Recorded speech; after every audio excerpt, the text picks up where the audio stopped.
సరే, నేరుగా విషయానికి వచ్చేద్దాం. ఈరోజు మనం ఒక అద్భుతమైన టెక్నాలజీ గురించి మాట్లాడుకోబోతున్నాం. ఇది కేవలం ఒక సాధారణ విద్యుత్ కేంద్రం గురించి కాదు, ఒక దేశం యొక్క పర్యావరణ మరియు ఇంధన భవిష్యత్తును సమూలంగా మార్చేయబోతున్న ఒక మహాద్భుతం గురించి. మనం ఎలక్ట్రిసిటీని ఎలా తయారుచేస్తాం, భవిష్యత్తులో మన అవసరాలను ఎలా తీర్చుకోబోతున్నాం అనే ఆలోచన విధానాన్నే ఈ ఆవిష్కరణ మార్చేయబోతోంది. సముద్రతీరంలో ఉండే మామూలు ఇసుక ఒక దేశపు ఇంధన సంక్షోభానికి శాశ్వత పరిష్కారంగా మారుతుందా? వినడానికి కొంచెం ఆశ్చర్యంగా, ఒక అంతుచిక్కని రహస్యంలా అనిపిస్తుంది కదా? కానీ సరిగ్గా 70 సంవత్సరాల క్రితమే సంపూర్ణ ఇంధన స్వాతంత్ర్యం సాధించడం కోసం ప్రముఖ శాస్త్రవేత్త డాక్టర్ హోమీజే బాబాగారు ఈ రహస్యాన్ని ఛేదించడం ప్రారంభించారు. తన సొంత వనరులతో ఒక దేశం శక్తివంతంగా ఎదగాలన్న ఆనాటి ఆయన కల ఈరోజు సాకారం కాబోతోంది. అయితే ఈ అద్భుతమైన పరిష్కారాన్ని అర్థం చేసుకునే ముందు అసలు ఇప్పుడు మనకున్న ఇంధన సమస్య ఏంటో, మనం ఎదుర్కొంటున్న ఆ డైలెమా ఏంటో ఒకసారి చూద్దాం. మనం ప్రస్తుతం ఒక పెద్ద కన్ఫ్యూజన్లో ఉన్నాం. ఒక పక్క బొగ్గు, దీనివల్ల విపరీతమైన వాయు కాలుష్యం జరుగుతోంది. పైగా నిల్వలు కూడా వేగంగా తగ్గిపోతున్నాయి. సరే, స్వచ్ఛమైన అణువిద్యుత్ వైపు వెళ్దామా అంటే దానికి కావాల్సిన యురేనియం మన దగ్గర పెద్దగా లేదు. ఇతర దేశాల నుండి దిగుమతి చేసుకోవాలంటే వారు ఎన్నో కఠినమైన షరతులు విధిస్తారు.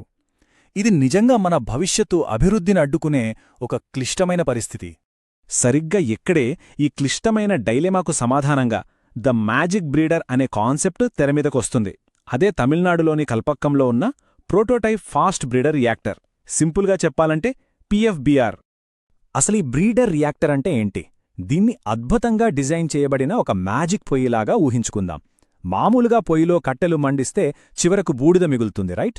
కానీ రియాక్టర్ దాదాపు 5 లక్షల ఇళ్లకు సరిపోయే కరెంటునిస్తూనే తను వాడుకున్న దానికంటే ఎక్కువ ఇంధనాన్ని తిరిగి తయారుచేస్తుంది. అంటే ఒక ఆవు దూడకు జన్మనిచ్చినట్లుగా నిరంతరంగా కొత్త ఇంధనానికి జన్మనిస్తుందన్నమాట. ఒక ఇంజిన్ నడుస్తూనే తన సొంత ఇంధనాన్ని తానే తయారు చేసుకోవడమేంటో వినడానికే నమ్మశక్యంగా లేదు కదూ? దీని వెనక ఉన్న సైన్స్ చాలా ఇంట్రెస్టింగ్గా ఉంటుంది. రియాక్టర్ లోపల న్యూక్లియర్ ఫ్యూజన్ ప్రాసెస్ మొదలవ్వగానే కొన్ని చిన్న న్యూట్రాన్లు బుల్లెట్ల కంటే స్పీడ్గా బయటకొస్తాయి. ఈ వేగవంతమైన రేణువులు వెళ్లి పక్కనే మనం అమర్చిన పనికిరాని యురేనియంను అత్యంత బలంగా ఢీకొడతాయి. ఆ దెబ్బకు ఆ వేస్ట్ యురేనియం కాస్త అత్యంత విలువైన ప్లూటోనియంగా మారిపోతుంది.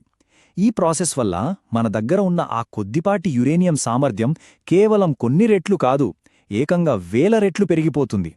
కానీ ఇదంతా చెప్పినంత సులువు కాదు సుమా. ఆ న్యూట్రాన్ల వేగాన్ని కంటిన్యూ చేయడానికి మన సైంటిస్టులు ఒక అతి పెద్ద, అత్యంత ప్రమాదకరమైన ఇంజనీరింగ్ సవాల్ని ఎదుర్కోవాల్సొచ్చింది.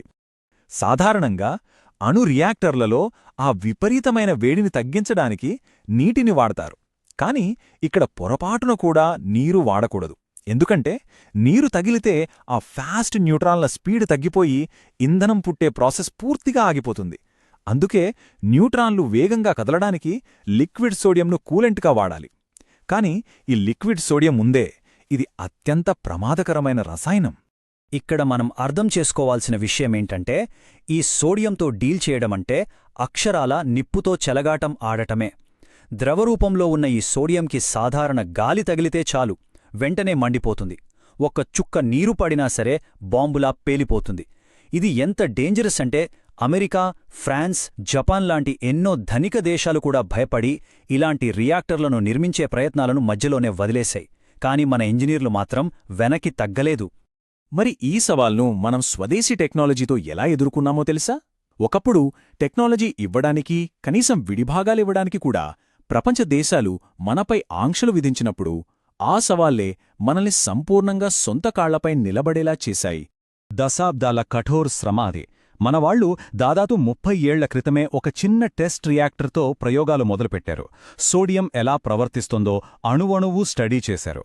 మధ్యలో 2004లో భయంకరమైన సునామీ వచ్చినప్పుడు కూడా ఎక్కడా కాంప్రమైజ్ అవ్వకుండా భవిష్యత్తులో ఎలాంటి విపత్తునైనా తట్టుకునేలా సముద్రమట్టానికి మరింత ఎత్తులో దీన్ని రీడిజైన్ చేశారు. దేశవాళీ కంపెనీల సహాయంతో పక్కా 100% మన టెక్నాలజీతోనే ఈరోజు అత్యంత సురక్షితమైన ఈ రియాక్టర్ను నిర్మించారు. భద్రతా విషయంలో తీసుకున్న జాగ్రత్తలు చూస్తే నిజంగా ఆశ్చర్యమేస్తుంది సుమా.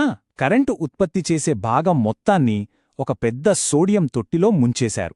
ఏమాత్రం లీకేజ్ జరగకుండా డబుల్ వాల్ పైపులు, చిన్న లీక్ని సైతం తక్షణమే పసిగట్టే ఆర్గాన్ గ్యాస్ సెన్సార్లు వాడారు. వీటన్నింటికంటే మాస్టర్ స్ట్రోక్ ఏంటంటే ప్యాసివ్ సేఫ్టీ. ఒకవేళ కరెంటు పూర్తిగా పోయి పంపులన్నీ ఆగిపోయినా సరే ఏ మనిషి ప్రమేయం లేకుండానే భౌతిక శాస్త్ర సూత్రాల ఆధారంగా రియాక్టర్ దానంతట అదే గాలి ద్వారా సురక్షితంగా చల్లబడుతుంది. సో ప్రాణనష్టం అన్న మాటకే తావులేదు. అయితే ఇంత కష్టపడి ఇదంతా చేసింది కేవలం ఒక 500 మెగావాట్ల కరెంటు కోసమే అనుకుంటే పొరపాటే. ఈ ప్రాజెక్టు వెనుక చాలా పెద్ద వ్యూహముంది. అదే మన థోరియం డ్రీమ్. ఇందాక మనం మొదట్లో సముద్ర తీరంలో ఇసుక గురించి మాట్లాడుకున్నాం, గుర్తుందా? కేరళ, ఆంధ్రప్రదేశ్ కోస్తా తీరాల్లోని ఆ ఇసుకలో థోరియం అనే ఒక అద్భుతమైన ఖనిజం గుట్టల గుట్టలుగా ఉంది. ప్రపంచం మొత్తం మీద ఉన్న థోరియం నిల్వల్లో 4వ వంతు అంటే ఏకంగా 25% కేవలం మన తీరాల్లోనే ఉంది. ఇది ప్రపంచంలోనే అతిపెద్ద నిల్వల్లో ఒకటి. ఇది పూర్తిగా మన సొంతం, ఎవరిని అడగాల్సిన పనే లేదు. కాని ఇక్కడొక చిన్న సైంటిఫిక్ మెలిక ఉంది. ఆ థోరియంను మనం నేరుగా తీసుకువెళ్లి రియాక్టర్లలో వాడలేము. అది దానంతటా అది మండదు. దాన్ని మండించడానికి ఒక వ్యూహాత్మకమైన తాళంచెవి కావాలి. సరిగ్గా ఇక్కడే మన పిఎఫ్బిఆర్ లోపల ముందుగా మనం తయారు చేసుకున్న ప్లూటోనియం అచ్చం ఆ తాళంచెవిలాగే పనిచేస్తుంది. ఆ ప్లూటోనియంను థోరియంతో కలిపినప్పుడు రియాక్టర్ లోపల థోరియం కాస్త అద్భుతమైన ఇంధనంగా మారిపోతుంది. ఒకసారి ఈ ప్రాసెస్ మొదలైందంటే ఇంకెప్పుడు బయట నుండి ఇంధనం తేవాల్సిన అవసరమే ఉండదు. మన సముద్ర తీరాల్లో ఉన్న ఆ ఇసుకే మనకు శతాబ్దాల పాటు కరెంటునిచ్చే అద్భుతమైన వనరుగా మారిపోతుంది. ఇక ఈ థోరియం ప్రాసెస్ గనక పూర్తిగా అందుబాటులోకి వస్తే స్వచ్ఛమైన ఇంధన భవిష్యత్తు మన చేతిలో ఉన్నట్లే. దీనివల్ల మన పర్యావరణానికి, భద్రతకు కలిగే ప్రయోజనాలు మామూలుగా ఉండవు. ఒక్కసారి ఆలోచించండి. జీరో కార్బన్ ఎమిషన్స్, వాతావరణంలోకి ఎలాంటి గ్రీన్హౌస్ వాయువులు వెళ్లవు. గ్లోబల్ వార్మింగ్కు శాశ్వత పరిష్కారం దొరికినట్లే. పైగా సూర్యుడు, గాలిమీద ఆధారపడకుండా 24 గంటల పాటు నిరంతరంగా కరెంటు వస్తూనే ఉంటుంది. ఇక పెట్రోల్ కోసం గల్ఫ్ దేశాల వైపు, బొగ్గు కోసం ఆస్ట్రేలియా వైపు ఆశగా చూడాల్సిన అవసరమే ఉండదు. అంతర్జాతీయ మార్కెట్లలో ధరలు పెరిగినా మనకు ఎలాంటి డోకా ఉండదు. ఎవరిపైనా ఆధారపడకుండా ఇంధనాన్ని మళ్లీ మళ్లీ సృష్టించే ఈ టెక్నాలజీ నిజంగా ఆధునిక యుగంలో మనకు దొరికిన ఒక అక్షయ పాత్ర.